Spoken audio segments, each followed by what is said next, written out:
You don't get any favors because who you're dating. You understand that? Imagine driving to work when you suddenly get pulled over, only to find that the police officer pulling you over is your spouse. Today, we will be taking a close look at 6 cases where a cop has to arrest their spouse. 37-year-old state trooper Ronald Davis was off duty on August 21, 2023, when he reported to other troopers that his ex-girlfriend was suicidal and that they needed to detain her. Before the on-duty officers arrived at the scene, Davis decided to restrain his ex-girlfriend while waiting for them. I need to get away from you. No. This isn't normal. I don't care what anybody says. Can I please stand up? But when they arrived, something seemed off to them. Immediately, it seems that Davis is pinning her down in an odd manner. You can't just walk up to someone and attack them and then call the cops on them and say you're gonna, that's not okay. An officer would typically restrain someone if they're refusing to cooperate by placing them on their stomach and holding them against the ground that way. But Davis is seated on her legs, facing her in a very uncomfortable manner. Get off of me! You just called the cops on me for existing! What the is wrong with you? Considering how Davis is seated, it seems that he might not want to fully restrain her, knowing that he has no right to do so, and that he would definitely lose his job if he tried. He's utilizing a subtle manipulation tool here, as he tries to appeal to her emotions by speaking softly and acting like he's there to help her. Anything wrong to get away from you. I don't understand. And I can't relax. You just called the cops on me for existing. I didn't like your truth. But that tactic isn't going to work on her.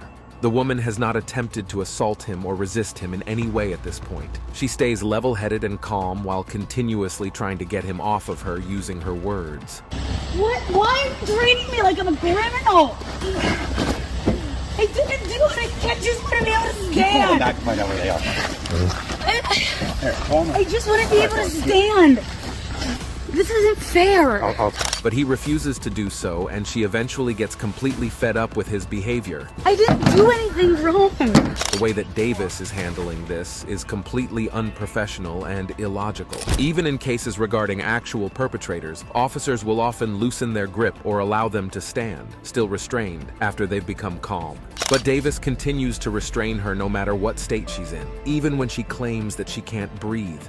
He refuses to listen to her. I didn't do anything wrong. Eventually, she tries to reason with the man behind the camera. Come step it up. She is fighting me and assaulting me. I don't know why. Tell them to hurry up. I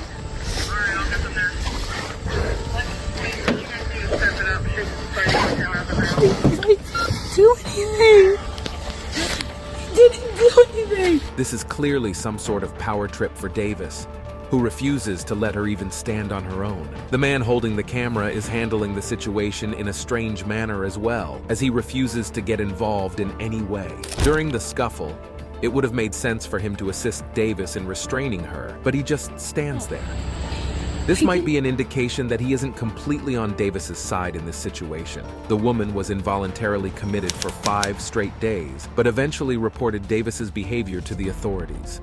New tonight, a suspended Pennsylvania state trooper is now facing felony strangulation, official oppression, and other charges. Hey, according to PSP, he's behind bars accused of assaulting a woman he knows. Davis, a married man who once had a relationship with this woman, was then charged by the Pennsylvania State Police with strangulation, unlawful restraint, false imprisonment, simple assault, recklessly endangering another person, and official oppression. He was suspended without pay after being arrested. While the officer was the one in the wrong here, this next case is the exact opposite kind of situation.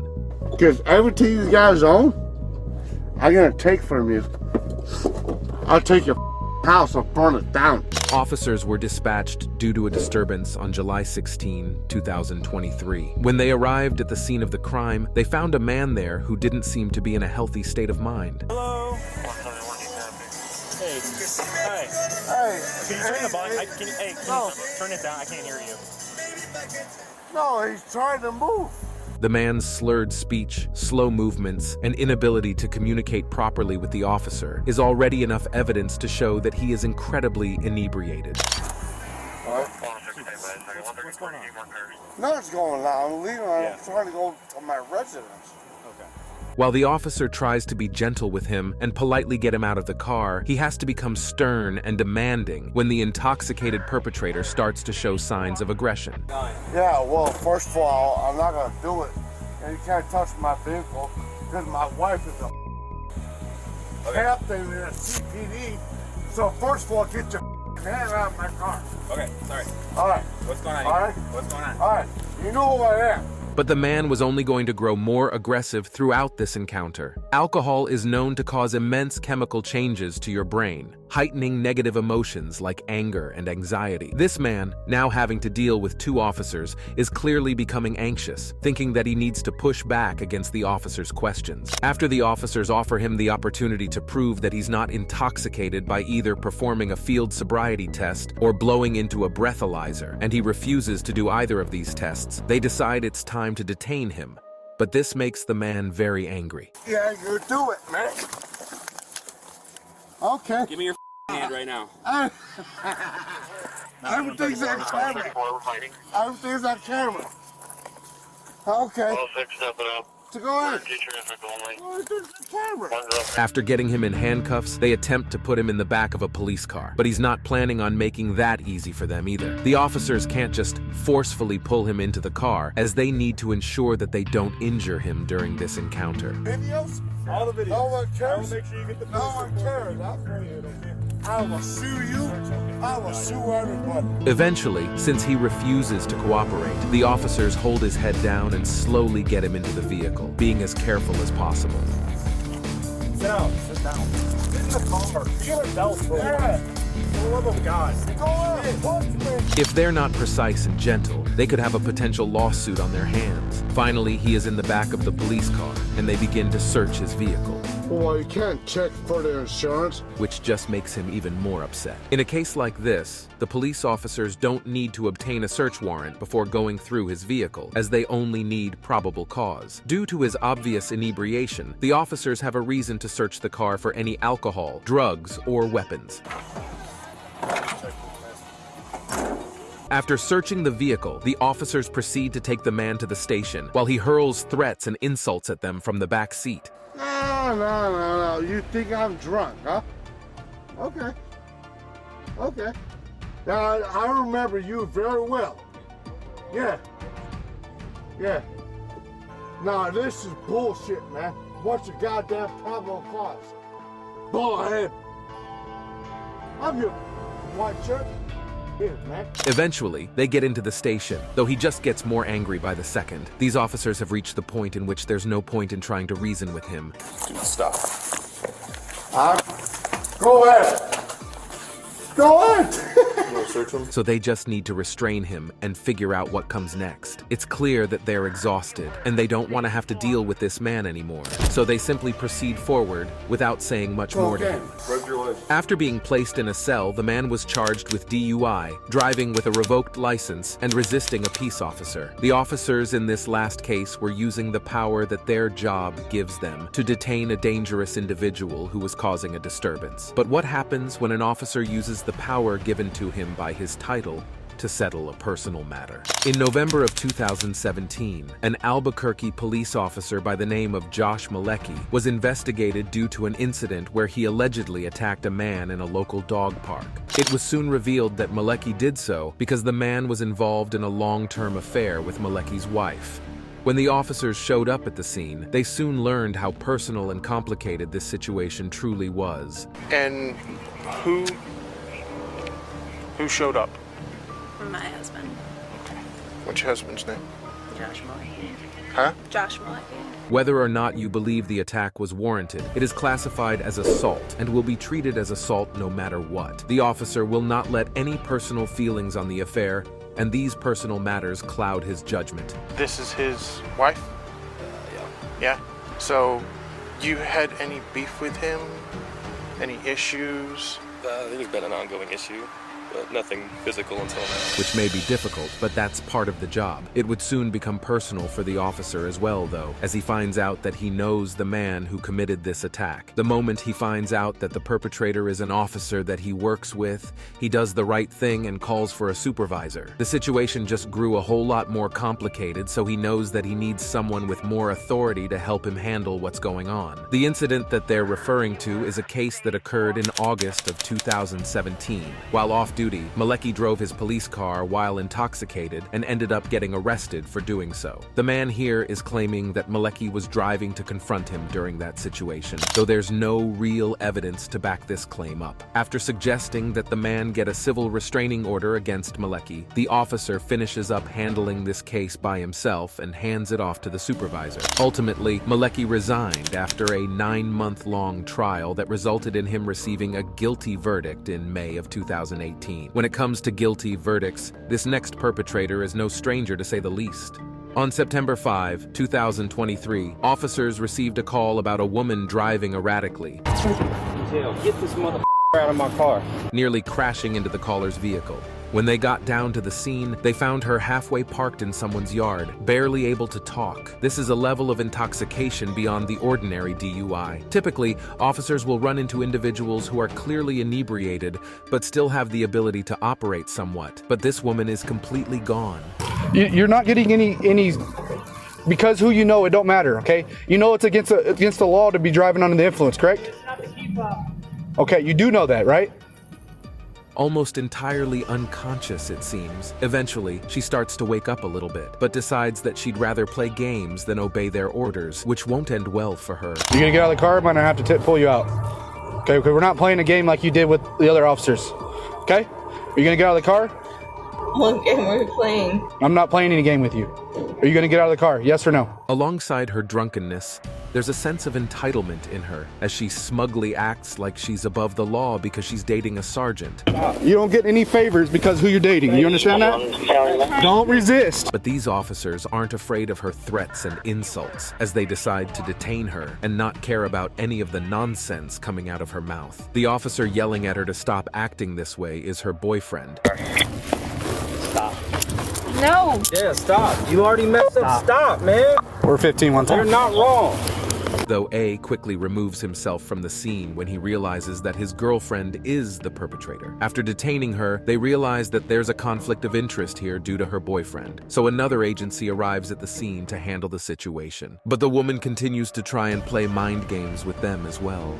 Despite her claims that her boyfriend had a previous relationship with the deputy handling the case, which is her way of trying to gain the upper hand in the situation, the officers make sure she knows that they are not messing around. After learning that her blood alcohol concentration was 0.36, which is 4 times over the legal limit.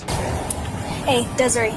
So obviously we know you were driving, right? And I can clearly smell that you were drinking. I don't know your whole situation. I don't know what's going on. They transported her to the jail. She was then charged with aggravated DWI, abuse of a child, 2 counts of battery upon a peace officer, 3 counts of resisting, evading, or obstructing an officer, reckless driving, open container, and driving on roadways laned for traffic. While the girlfriend was the subject of this last case, this next case only concerns a boyfriend, a firefighter who was pulled over by his girlfriend's ex-boyfriend, a deputy officer. There's a prior connection between these 2 men, so immediately the situation is totally different from an average traffic stop. How you doing, bud? Good. Deputy Dela Cruz, Otero County Sheriff's Office. The reason I pulled you over is that your trailer doesn't have any lamps on it. It doesn't? Are the lights on? Have a seat. Though it may seem like the deputy is handling this in a professional manner, that will soon not be the case at all. It would be smart for the officer to have another deputy conduct these tests due to the conflict of interest involving these 2, but it seems like this deputy doesn't want to give him his basic rights as a citizen. What we're about to conduct some field sobriety tests, Mr. Bass. The reason I am is because you swerved on the middle of the highway near mile marker 73, then you slammed on your brakes, then you turned on Dog Ranch. Does that make sense?